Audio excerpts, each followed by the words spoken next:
look back in hindsight, everything is 2020. In hindsight, we make mistakes, we're learning from it. In hindsight, shaping yesterday and your tomorrow. In hindsight, it's so much clearer now. Look, have you ever faced a moment in your life where everything seemed to come crashing down, leaving you questioning your choices and your path forward? Well, look, my guest today, Alan Lazaros, knows this feeling intimately. At age 26, after surviving a near fatal car accident, Alan found himself at a crossroads, filled with regret and uncertainty. But from that darkness, he discovered two guiding lights: a book by Bronnie Ware on the top regrets of the dying, and a TED Talk by Tony Robbins. These resources sparked a journey of self-improvement and a commitment to living a life of purpose and fulfillment. Today, Alan is not just a survivor, but a thriving leader, a speaker, a coach, guiding others to reach their full potential. So join us as we dive into Alan's journey and glean insights into navigating life's challenges with resilience and purpose. Good morning, Alan. How are you doing today, sir? Good. So the first thing I just want to say is thank you for having me.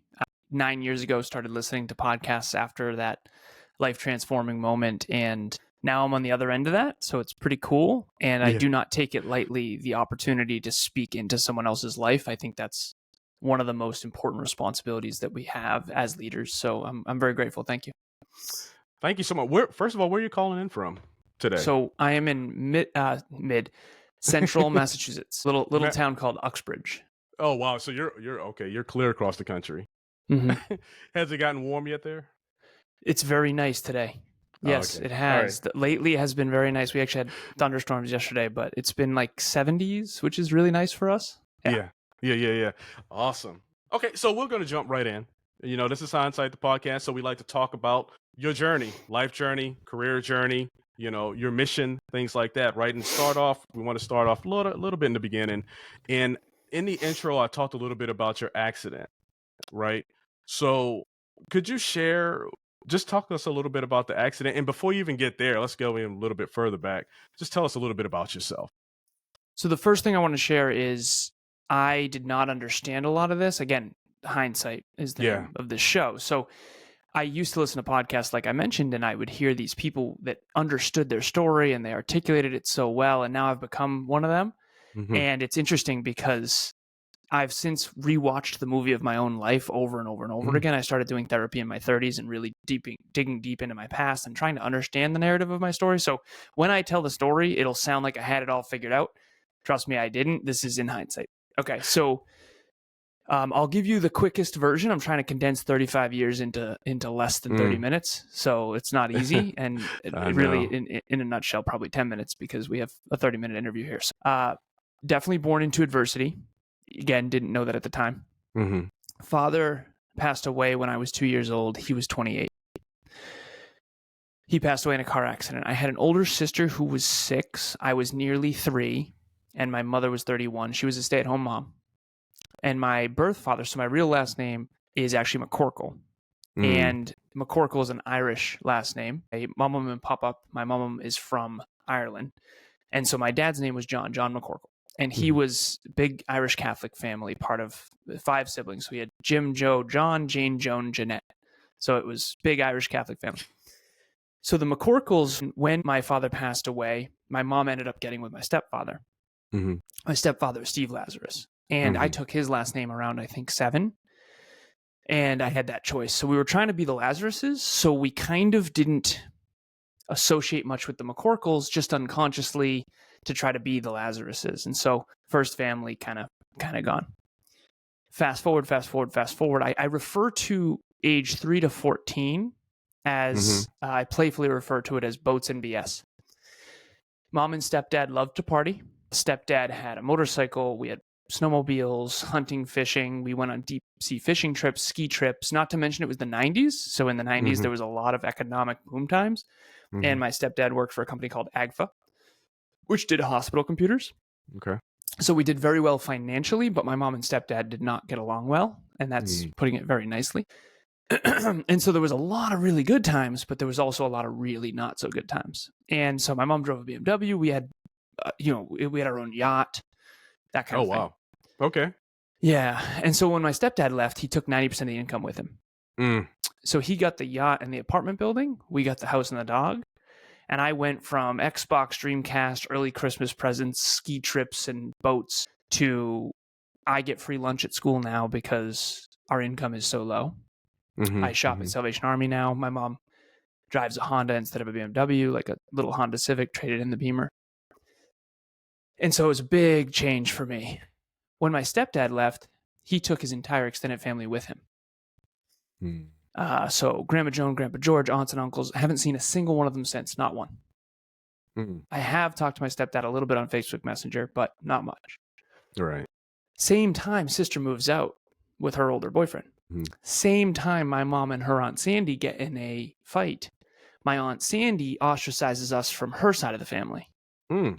So again, didn't know this till my 30s. Didn't realize this because I didn't know any different. It was just hard times. But kind of by the time I'm 14 years old, I've lost 3 full families. Right. And I didn't start realizing that until I started doing therapy and going, whoa, talk about abandonment issues, right? So fortunately, my birth father's side welcomed us back with open arms. We've since been involved with them. But it was kind of for them like seeing a ghost because I look just like my dad. Yeah. So now it's so did that really quick? So how did they take that being, your father passed away? So was that inviting or was that standoffish? How was that? It was inviting but it was definitely weird at first because I was starting to look more and more like him as I grew into a man from a boy. I'm hoping to hit puberty at 36, by the way. You do look young. Yeah. Yeah. But anyway, so yeah, it was very inviting and loving, but it was also hard for them, I think. Yeah. To some extent. Yeah. Okay. For sure. Because I look just like him. My mannerisms are like him, apparently. Again, I don't know. I never knew the man personally because I was 2. I was 2 years old. Right. So now I go from, I can't wait to get into my dream school. My dream school was Worcester Polytechnic Institute, WPI. I wanted to be an engineer. And I wanted to be a Fortune 500 CEO like my hero, Steve Jobs. Steve Jobs is not my hero anymore, but he was when I was a kid. Him and Bill Gates type of thing. And so I go from, I want to go to this school. And by the way, WPI is $50,000 a year back then. And so I'm like, even if I get in, I don't know how I'm going to go. So I bootstrapped. I did the only thing I knew how to do, which is my trauma response, which I didn't know at the time. It's work harder, aim higher, get smarter. That's just been my go-to. Whenever times were tough, I just figure out how to work harder, get smarter, aim higher. And as far as trauma responses go, I'd say that's one of the better ones. But anyways, so I get straight A's all through high school. Get what's called the President's Award. It's behind me. It's signed by George W. Bush, and they give it to people. I don't know if they do anymore, but back then it meant straight A's through any report card all through high school. So you needed a 95 or above GPA for the entirety of high school. I get all the academic scholarships. I get not all of them, but many of them, and I get financial aid, fortunately.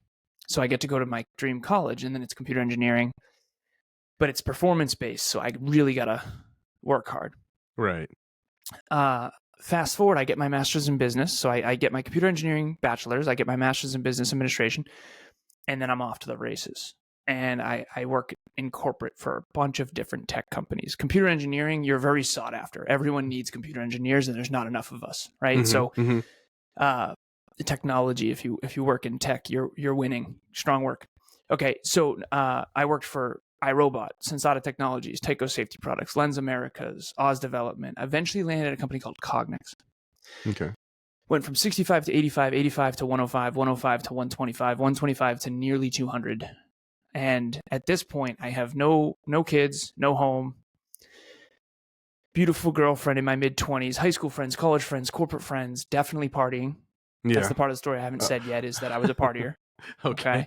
Yeah, my mom and stepdad loved to party, and I just picked that up. You picked that up, gotcha. I picked that up. So it was achievement and fun. That was the paradigm. Yeah. So now I'm working for a company called Cognex. I have paid off $84,000 worth of debt in a single year back in 2014. I have $150,000 in a Vanguard account with all tech companies, and I bought a bunch of Cognex too. So I'm doing really well on my way to my dreams of multimillionaire, Fortune 500 CEO of a tech company. On my way, climb. Right. And then I'm in my mid-20s, and I get in my car accident. So I'm with my little cousin in New Hampshire. and I'm driving a 2004 Volkswagen Passat that I bought in cash to save money because I wanted to invest all my money. And the Volkswagen definitely saved my life. German engineered steel trap of a car, and both airbags did deploy. I end up getting in a head-on collision, not drinking or partying or anything like that. But I look up from the GPS and I see what I thought was a Mack truck in front of me. Dark winter night, yield signs are covered by the snowbanks. This is back in 2015. Okay. Fortunately, the airbags deployed and the car was a heavy set. Just the Volkswagen definitely saved my life. So thank you, Volkswagen. Right. Both airbags deploy. Me and my cousin are physically okay. But mentally, emotionally, and spiritually, I'm not okay at all because this is the second chance my dad never got. I got you. So, long story as short as possible, I now kind of understand again in hindsight. I was successful from the outside in prior to 26, but I was not at all fulfilled from the inside out. And so I was filled with regret. That's when I found the book, The Top 5 Regrets of the Dying by Bronnie Ware and Tony Robbins' TED Talk. That's when I started. So I was achievement oriented. I was improvement oriented. I was goal oriented. I was future oriented. I was very driven, but I wasn't self improvement oriented. I wasn't personal development oriented. I wasn't personal growth. I was professional development, LinkedIn, cover letter, resume, degree, but I wasn't self improvement oriented. And so now I flipped the script hard. I went from successful and wildly unfulfilled to basically unsuccessful and super fulfilled. Also sucks, it turns out. And then here I am 9 years later since the car accident, but 7 years since I started my new business. And now we have a 21-person team, and we have a podcast that's heard in over 170 countries, and we just crossed the million listen mark 2 weeks ago. And so now my whole world literally is coaching, speaking, training, podcasting, and it's all about self-improvement. Holistic health, wealth, life, and love. And so, yeah. Wow. Thank you. Thank you for sharing that story. One of the things that stood out to me was towards the end where you said kind of, I don't know if it resonated, kind of hit you that this is the opportunity that your dad didn't have.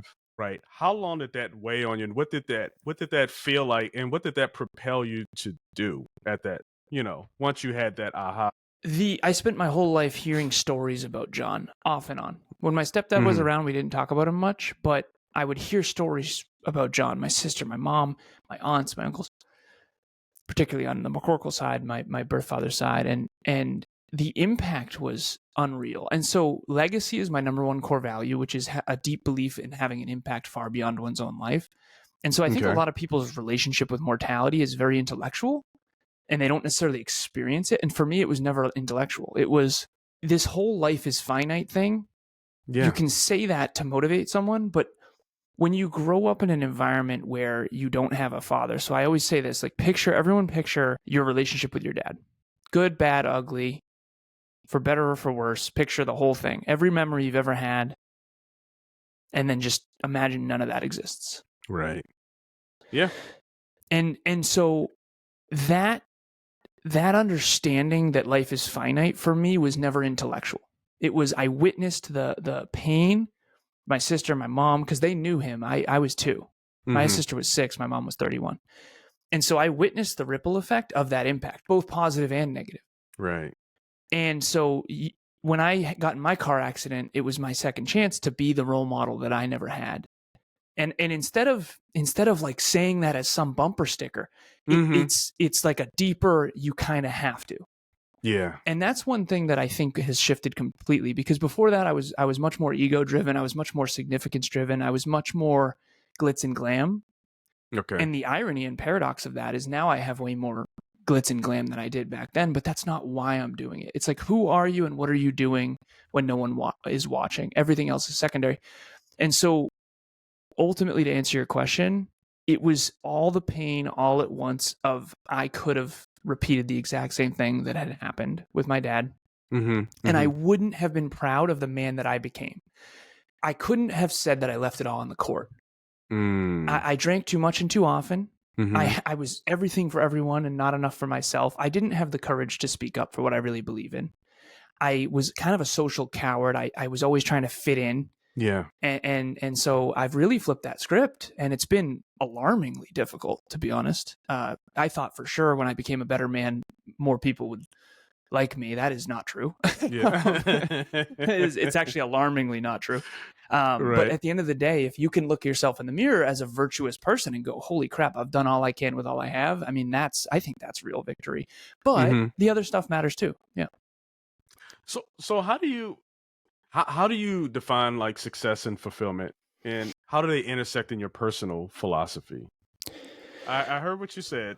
I just want you to say it again. So, as I had mentioned to you, I was successful and unfulfilled, which totally sucks. That's like the worst case scenario. Yeah, you flipped, right? Yeah. So the worst case scenario is not successful and not fulfilled. Okay? Then the next worst case scenario is successful and unfulfilled. Then the next worst case scenario is fulfilled and unsuccessful. And then the best case scenario is successful and fulfilled. And I've been through all 4 of those phases. And I can tell you wholeheartedly, the first 3 are probably just par for the course for all of us. Yeah. And that's kind of the victim, villain, hero guide thing. It's like the victim is unsuccessful and unfulfilled. Yep. The villain is successful but unfulfilled and treats people like crap because they're deep down just miserable and compensating with ego. And then there's the people that are fulfilled but not successful. And that's kind of the hero trying to save everybody, be a martyr, try to make sure you change the world one unappreciative person at a time. And then you've got the 4th phase, which is you become the guide. You become the person who is deeply fulfilled internally, but also successful externally. And I think that some people never get there. Some people never get to that 4th part. And I always use Harry Potter as a reference because he was the victim when his parents died, and then he became the hero of his own story, and then he realized Voldemort's inside of him, so he had to face his inner villain, and then he defeated Voldemort. Albus Dumbledore died, and then he eventually became the guide when he broke the Elder Wand at the end and said, I am good enough as I am. Right. And I feel like it wasn't until my 30s when I finally got to a place where I could actually be a real guide rather than just a hero trying to save everybody. Right. Like, if you work harder on your health, and if you work harder on your wealth, and versus honestly, I can show you the light, but you have to walk through the door. And honestly, I'm going to be fine either way. And it's not my responsibility to make sure. My responsibility is what I say, think, do, feel, and believe. Okay. Your responsibility is what you say, think, do, feel, and believe. And all of those are a choice. And so I can help be a role model, but I can't do it for you. And so to answer your original question, you need both success and fulfillment. When you have them, you just need to listen to the truth. And candor is my 3rd most important core value. So it's legacy, growth, and candor. And candor is the honest expression and owning of your truth. And what your truth is. So my truth before my car accident was you drink too much too often. You spread yourself too thin with too many people. You don't like your job. You make a lot of money, but you don't care. And you know it. And we all have this honest conversation happening in our head, but we say, well, but if I quit, then if I carve my own path, then will I succeed? Will I fail? So we all live in this little box of, I don't want to be a failure. But I also don't want to be so successful that I get ostracized from my peer group. So I'm going to stay in this little comfort zone between success and failure. And it's this trap of some of us are afraid to be too much, and our peer groups will villainize us and turn against us. And some of us are afraid to be too little. Well, I'm not smart enough. I'm not good enough. I'm not good looking enough, whatever it is. And so we live in this little box. And the only way to break that box for me was mortality. Face mortality in advance. And feel the regret in advance so that you don't feel it later at the end of the road. So much wisdom for such a young face. I appreciate you saying young face. Yeah. It really helps me in my business career. It's like, who's this kid trying to tell me how to grow my multi-million-dollar business, right? So, oh, wow. Yeah. This is funny. Now is the time I might ask you a question to help people out. What advice would you offer individuals who feel stuck in pursuing success without experiencing true fulfillment? Yeah. The thing that I've found fascinating, so I did fitness coaching, and I did mindset coaching, and I did life coaching, and I did peak performance coaching, and then I did business consulting for a while, and then I eventually landed on business coaching. And so I've been coaching for 7 years. All individuals all over the world, different industries, backgrounds, countries, ethnicities, you name it. and I'm coming up on my 10,000 hours of coaching, speaking, podcasting, and training. And what you realize through all this data is that there's really 3 types of people that come to me. Okay. All right. The first type, they are successful and unfulfilled. They are winning in their business, but the business is not aligned with who they are. So I always point to this little dragonite rock. So who they are is here and their business is over here. And so they have to go outside of alignment every day in order to continue scaling and growing their business. Right. So their fake version of themselves is over here growing the business, and at home they get to be their real self. And some people are the opposite, by the way. Some people are the real self at work, and then at home they're fake with their spouse. Interesting. Right? And so very few people actually have a fully integrated and meshed life where work, life, and the spouse are all intertwined with who they really are. So everyone out there listening or watching this is a really big moment, is you are either your full self in your career, and that's where you feel true you, truly fulfilled, or you feel truly fulfilled at home with your spouse and your family. Very rarely do you have both. And that's why you see these people who have these magnificent careers, they almost always get divorced. True. And the reason why, I think, is because they felt like their true self at work, but they put on a mask at home. And then sometimes there's the opposite, where people that aren't super successful at work, sometimes they have the most magnificent relationships. Because at work, they feel like they have to put on a mask in order to just to get by. And so this whole work-life thing in the 21st century, it all became one. And now we're like, whoa, what do we do here? And so hopefully what you can do is, the first is successful and unfulfilled. And the business is successful, but it's not aligned with who they are anymore. Okay. They've outgrown it. They've evolved, or they've realized who they really are. Second is, they're not successful, but they are fulfilled. And their business is super aligned with who they are, but they're not winning. And the reason they're not winning is they don't understand the economy. They understand themselves, but they don't know how business works. They need the infrastructure. They need the systems. They need the discipline. They need the consistent branding and marketing and sales and strategy. Right. And that's my cup of tea. So we're all good. Then you've got the third person, and this is one of my clients. Her name is Yvette, already winning. And her business is super aligned with who she is. And she comes to me and goes, listen, I'm already successful. I already love everything I'm doing, but I don't really want to work any more than I'm already working. But I really want to scale and grow this thing. And so that we all hopefully can try to get to that third spot where who we are is aligned with what the business is and the purpose of it, and the passion, the purpose, and the profit are all in alignment with who we actually are. And then how do we grow and scale that? So if you are out there and you can honestly say, I want my life to be an amplified version of what already is, then you're good to go. We just got to grow and scale, and we just got to leverage. Right. Most people are in the other 2 buckets, though. Wow. And I was too, by the way. So I'm not above that. Well, you said most, and as you started saying these things, I said, what bucket am I in? You know what I mean? And I don't know. I try to pride myself because I did some years in the military, right? And that you have to be a certain thing in the military, right? You would think, to be successful. And I try to pride myself on maintaining who I was. I try to maintain who I am now. I saw your photo on Instagram of you. It said something in the caption, "hanging in a rack" or something like that. I saw it with you and your boys. Yeah. Yeah. Nice. So I appreciate that. Thank you for your service, my friend. Seriously. Thank you. That was a interesting time in my life. A lot of lessons learned. A lot of experiences, that you won't normally get. But I can only imagine. Yeah. But let's see. So I prided myself on that, and I'm still trying to, as you're talking, I'm writing stuff down, and I'm doing a self-assessment of myself as well. So that's one of the things that I love, and people who are listening and watching the podcast right now, I like to do Hindsight the Podcast, not only for you, but I do it for me.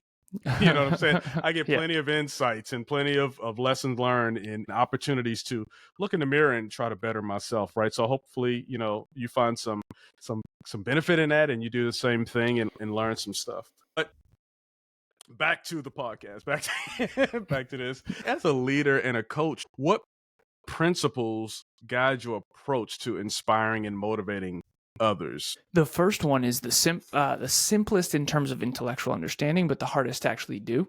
And I don't know if this is just a me thing, and I think it's not just a me thing, but it also kind of is. Yeah. The people who don't lead by example, I'm just going to say it, they just piss me off. Mm. There's a lot of people in the self-improvement space, and maybe I'm a little overly intense with this, but there's certain people in the self-improvement space that are super motivational, and they say these things like, you got to grind it out and you got to do it, but yet they're wildly out of shape. Mm. And I just can't unsee that. Mm-hmm, mm-hmm. And I'm not saying you have to be perfect. I'm not perfect either. But stop yelling at us to do what you think we should do when you're not in the damn gym. Right. And so, again, we all have our thing: health, wealth, life, and love. Most people are really good at one of the three. So health, wealth, and love. Mm-hmm.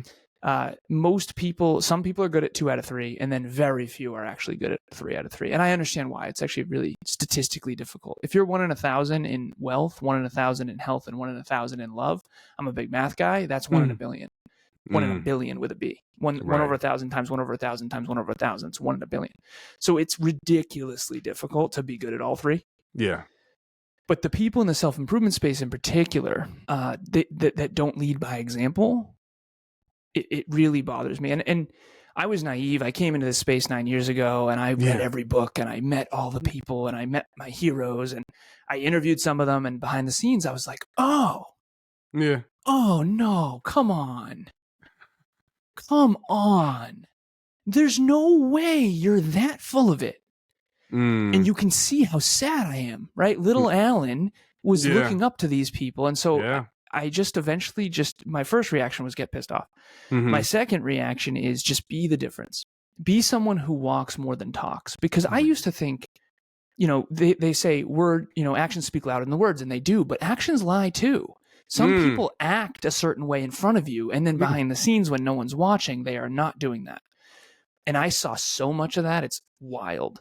Right. And so be careful of meeting your heroes, right? Yeah. But at the end of the day, be your own hero. And it's who you are and what you are when no one's watching that's going to matter. Yeah. And if you can do it there, you're going to naturally do it when other people are watching. And so to me, leading by example is by far the most important principle. And until you get that one right, none of the other ones matter. I love it. All right. Let's talk about Next Level University. What made you get to Next Level University? I hear all of the stuff, the progression, but what made you say, all right, boom, we're going to do this, and how did it start, and what does it do? Okay, so it's actually a hell of a story. I'll try to give you the shortest version. I started a podcast called Conversations Change Lives because I was looking at my past, and I was looking at some of the people in it, and they all seemed to have big goals and dreams. Now I realized they were mirroring me. But I seem to have achieved most of my dreams, and most of the other people didn't. And I wondered what made the difference. And I thought back then it was conversations. 4 types of learning. There's auditory, visual, kinesthetic, and then the 4th one is actually conversation. I learned through conversation. So do you. That's why we're podcasting. Yeah. Right? It's awesome. Okay. So I was like, okay, conversations change lives. I met smart people at college, and I interviewed them, and I learned from them. So let's do it. Let's make Conversations Change Lives podcast. Kevin, my business partner, was my first guest. He had a podcast called the Hyperconscious Podcast. Change the way you think, change the way you act, change the way you live. And I was his first guest. And then we just started interviewing each other. And then eventually we had the worst podcast title of all time, which was the Conversations Change Lives meets Hyperconscious Podcast, which was just not working. So we went all in on Hyperconscious. And then 400, 500 episodes later, we rebranded to what's now known as Next Level University. Level up your life, love, health, and wealth. It's self-improvement in your pocket every day from anywhere on the planet, completely free. And Kevin grew up without a father as well. He didn't meet his father for the first time until he was 27 years old. Okay. And so we're both trying to be the male role models that we never had. Yeah, I get it. And that's Next Level University. So it's how do you build a bigger, better, brighter future? No matter how hard your past has been, you have a spotless future. And if you make new choices today and think differently today and act differently today, you can improve it. Your future gets brighter every time you put in work today. So, that's the mentality. that's what Next Level University is all about. And then it became a business, and we have 21 departments. We have a 21-person team. And so now we have a book club. We have monthly meetups we do every month. We do a live event every year. We have a charity where we do 2 events a year, one on Father's Day, actually, for Boys Without Fathers. So it's become a whole thing. But in the beginning, it was just 2 dudes, bodybuilder bros, getting together, talking about existential life crisis stuff. And now it's become quite magnificent. Yeah. That's good. I was watching some of your episodes, and the dynamics is pretty funny. Just how you guys go back and forth. I love the chemistry that you two have. You're calm. You know, you're sitting at the episode that I saw. I haven't seen all 500 of them. You know, but the episode that I saw, you're sitting at the desk like you're doing right now, and he's, you know, I think you were talking about the gym and the person and the coach not working out too in one of the videos. Nice. So. Point is, I absolutely love your show. I'm gonna start looking at a little more, probably of the older ones, you know, because they definitely are beneficial. Nice. Yeah, we got a cool dynamic going. It's we have fun, but fun's not the goal, right? Fun's not the goal. Fun is, you know, it gets people in, it gets people interested, right? What are they talking about? What's going to happen in this, right? And you always come through with that messaging, so that's very important. So how do you foster a sense of purpose in ownership within your team, your global team of, you said 21 people? 21, yeah. I don't know why I put 2 up, but maybe I'll do like this. 20. yeah. It's been the hardest thing I've ever done, hands down. And I used to say computer engineering was the hardest thing I've ever done because, wow. But leadership is nothing short of just brutal. Yeah. And it's the hardest skill in the entire world, in my opinion. But it's also the most meaningful. And if you want to achieve really great things and have a huge impact, you're going to need a great team. Suck it up, buttercup. Let's rock and roll. Yeah. And honestly, I've been studying leadership for at least a decade, if not more. And at the end of the day, you got to go get bludgeoned by just making every mistake in the book, bringing the wrong people on the team, and saying the wrong thing, being too candid. Okay, not being candid enough. You know, being too warm and loving and not strong enough, and then being too strong and not warm and loving enough. It's a constant dance between being a strong leader, but also being empathetic and kind. And it's really brutal, to be honest. And so how have I done it? Leading by example, the number one, hands down, because the truth of the matter is, so I'll use Jerry Ann as an example. Jerry Ann's an amazing team member. She's a mother of 4. She's in her early 40s. She is super competent and capable. Okay. And I was on book club once, and she was there. A lot of my team comes to book club, and I said something along the lines of, if I didn't lead by example, Jerry Ann would never come on our team. And if I was like binge drinking on the weekends, like I did back in college, she would leave immediately. And she shook her head yes while I was saying it. Right. People don't want to follow people who are full of crap. Yeah. And the truth of the matter is as the leader, you have to be the most. You have to be the most humble. You have to be the most hardworking. You have to be the most visionary, the most disciplined, the most on point. And it doesn't mean you're perfect. That's the irony. You have to be willing to be infallible or fallible. Yeah. You have to be really willing to own when you suck and when you screw up and when you make a bad choice. It can't be a dictatorship, but it also can't be anything goes. So everything in leadership is this pendulum swing. And the only way to stay centered is to kind of start young, figure it out, and then figure out your core values. And the very last thing I'll say about leadership and ownership is you have to lead by example with the core values. If you break the core values, everyone is watching. They will notice. Okay. Yeah. They'll notice, and it won't have meaning. It won't have, there's something that happens to a team member when you fall off the pedestal. Yeah. They can't follow you anymore because they know you're not the real deal. And no one wants someone to lead them who isn't the real thing. So you're always on stage. Even when you're behind the scenes, you're always being watched and listened to and observed. And so leadership's the hardest thing in the world. It's the most meaningful thing in the world.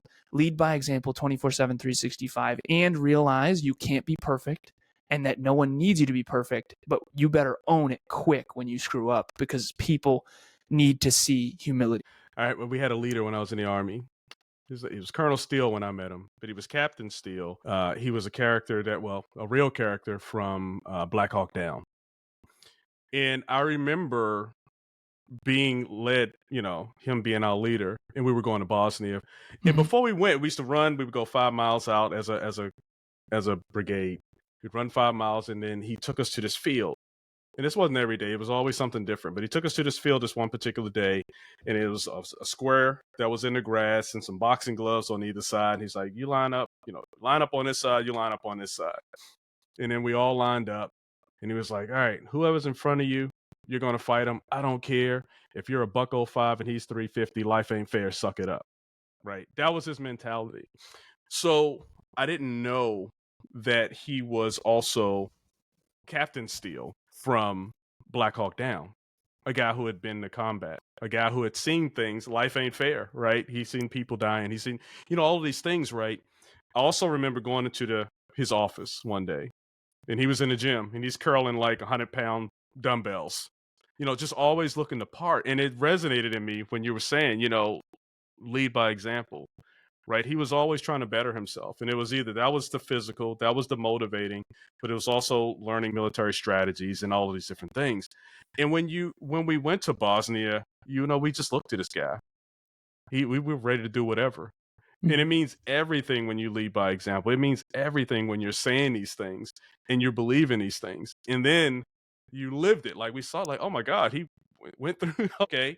It makes you even more so leading by example.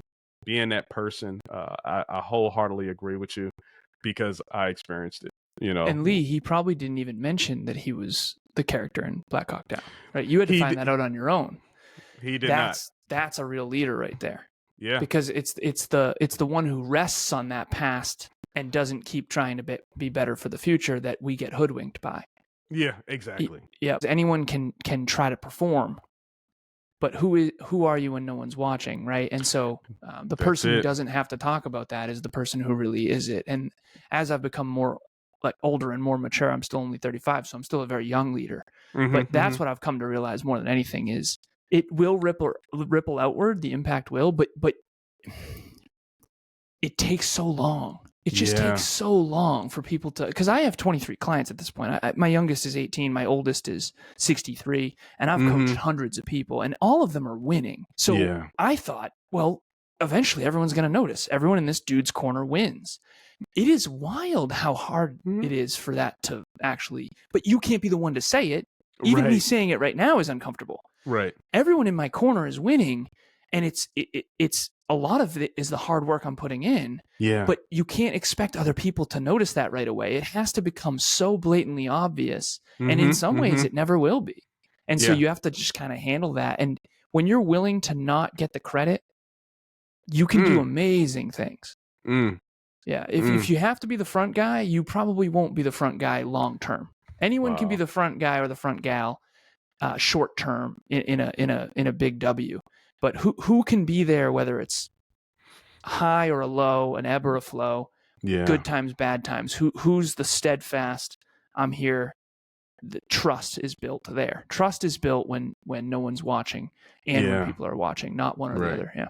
Can you recall a moment when you were forced to make a significant choice that altered the course of your life? Now, you've mentioned a few, so I'm asking you to go beyond what you've shared with us right now, something specific that kind of resonates with you. Two came up for me. I often joke playfully. I say the best decision I ever made was going to WPI. The second best decision was leaving my ex. The third best decision was DMing my beautiful girlfriend and future wife, Emilia. Because without those three, I would be screwed. But no, the other thing that came up, other than the playfulness, was quitting drinking. Awesome. Yeah. Yeah. So I joke. I say it took me 5 years to quit drinking, and it's actually true. Weddings were my kryptonite. I just kept falling off at weddings. And now I understand it's the social anxiety, right? It's like no one even knows each other. What? The only thing any of us have in common is we all knew this couple like once within the last 20 years. So we're all just sitting there like, open bar. Nothing cures social anxiety like a good whiskey, right? So I kept falling off at weddings, but now I think I'm coming up on 5 years. I used to count the days, and then it got to a point where I was like, I don't know if I have to count the days anymore. So I stopped counting the days. Good stuff. But I think I'm around 4.5, almost 5 years sober, and best decision hands down. I mean, my brain is better. I'm sharper. I'm healthier. I'm more fit. It's not the empty calories, no hangover. So if anyone out there is struggling with drugs or alcohol like I have in the past, particularly alcohol more than drugs, it is a better life. It's a harder life. It's a less relaxed life. It's certainly a more intense life. I mean, this is my pace, man. Imagine this without any downers. This is how I go. Yeah. But, and my friends, I'm a pain in their butt that they'll hopefully thank one day. But one of my ex-girlfriends, she said, dating you is like dating a Stairmaster. But anyways, the point is quitting drinking has been the single best decision I've ever made, other than DMing Emilia, because that is the greatest gift of my life is my girlfriend, for sure. I've asked you a few questions. I really dug into your life, and I didn't dig into your life, but I asked you some things about your life, and I appreciate you sharing those pivotal moments, right? Those down times and what came from that, what grew from that, right? We talked about Next Level. I got to look. Next Level University. I want to make sure I said it right. Kevin, what's his name? How do you say his last name? Palmieri. Palmieri. Yep. Nice work. So you and Kevin, you came together. You had 2 podcasts. He had you on the show. When did the two of you know, like, hey, let's do this together? And is he still working with? I mean, he's a part of that 21 team, right? Yeah. Okay. He's the chief sales officer. Everybody loves Kev. Kev's relatable. He's likable. I'm the computer engineer behind the scenes, structured, disciplined villain. No, I'm kidding. Right. But he's the likable, relatable one. So he's the chief sales officer. I do CEO and CFO. But yeah, he's still with us, of course. So how did y'all know? I mean, what sparked, or was it just a spark? Maybe you just didn't know, right? It just was like, this feels like we should probably do something together. The longer that we've worked together, the more we've come to understand a simple principle that we didn't get at the beginning. In the beginning, it just felt right. So it's why not do this? But the reason it felt right, we're now uncovering. The reason it felt right is we have, and this is the way that I think of it, we have common core aspirations. So common goals. We have common core beliefs. We have common core values. And again, we didn't know them in the beginning. We just kind of knew it intuitively. The 2 things that I now realize in hindsight is we have a common core wound of abandonment and not having a father. Yeah. And that has connected us in a way. We used to spend every Father's Day together before we had the charity, and now we do an event. We rent out a YMCA, we bring all the kids together, and we make a traditionally sad day into a really fun, happy day, which is just awesome because I get to be a kid again. It's a blast. Yeah. Pizza, prizes, basketball, soccer, baseball, all that. So it's one of my favorite days of the year actually now. But the common core wound we didn't know about was low self-worth and abandonment challenges about not having a dad. And then completely different core competencies. I mean, we could not be farther. I mean, he was the gas station attendant, didn't go to college, didn't think he'd amount to anything. I was the resume, cover letter, Ivy League, blah, blah, blah. And so people early on were like, what? Why would you two? But we've learned so much from each other because of that. So we have different core competencies, but we have similar core aspirations, core values, core beliefs, and core wounds. And so maybe there's a lesson for everybody in that. Good stuff. All right. I asked you a few questions. Is there anything that I didn't ask you that you'd like to bring up? And also, could you tell us where we could find out a little bit more information about you? Is there anything that you didn't ask me that I want to bring up? Yeah, self-belief is everything. Just don't forget about self-worth. You need both. Self-belief is I can do it. Yeah. Self-worth is I have earned it and I'm going to honor it. I only had one of those two until my 30s. It's like you become your own hero and you're like, why doesn't anyone respect me? Yeah. it turns out it's because I don't value myself. It's funny. And because I haven't had the courage to stand up to anyone. Right. Right. Okay. So that's the last thing. And then what was the other question? Oh no, just where can the listeners find out more about you, what you're up to, and maybe even work with you? Yeah. So thank you. We have a website called nextleveluniverse.com. The person who holds nextleveluniversity.com is asking for way too much money. So we were like, listen, Next Level Universe incorporates all of it. Everything next level. It's the nextleveluniverse.com. The podcast is Next Level University. self-improvement from anywhere on the planet, completely free, every day in your pocket. That's Next Level University, Health, Wealth, Life, and Love. And then I've got my own podcast. He's got his own podcast about how to grow podcasts. So we've got 3 between the two of us. We've got a Dreamliner. We've got journals.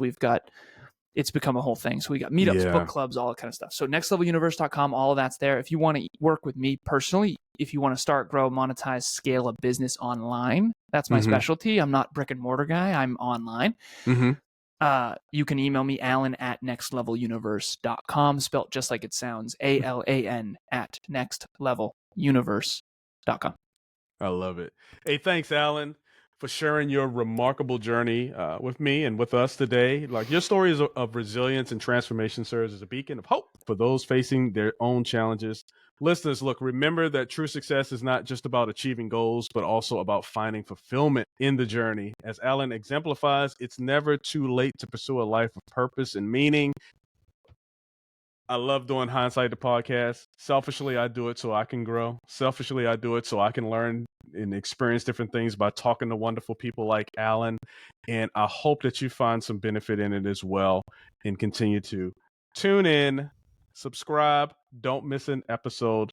They're live. They're streaming every Monday, 9 a.m. Pacific time, but you can watch it anytime. All right. So that's all I have for today. Thank you so much again, Alan, for sharing your journey.